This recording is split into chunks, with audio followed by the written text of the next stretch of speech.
كيف اتخذت قرار الخروج من غزة؟ صراحة من قرار الخروج يمكن من أصعب القرارات اللي اتخذتها بحياتي. مش كتير في حياتي في قرارات مصيرية، لكن القرار مصيري. القرار جاء بعد عمليات التوغل والاجتياح يعني مقربة من منزلي وين بأسكن، والدمار اللي حصل. أيضا نقص الغذاء المتواجد والصعوبات اللي بتطلع كل يوم تدور على أكل. يعني عمل الصحفي كان يتوقف لو جزء مؤقت خلال اليوم إنه ألاقي أكل وألاقي شرب ومياه نظيفة. لذلك أيضا أزمة الإنترنت، ما في وصول جيد للإنترنت، فهذا صعب. ممكن أنت تصور الحدث بدك يومين حتى تورجي العالم شو صار.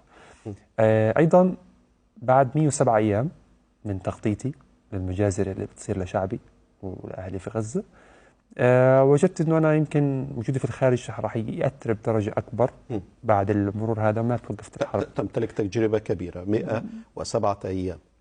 بالضبط. فخلص عملت الدروس، صار يجيني شعور أنه أنا عملت، لكن خلص زي أنه بطل تأثيري على العالم زي الأول. فلذلك شعرت أنه خلص هذا الوقت حان الواحد ممكن يعمل درجة أعلى، أنه يضغط من الخارج مع الشعوب العربية والأجنبية على الدول أنها تقف وجه الاحتلال.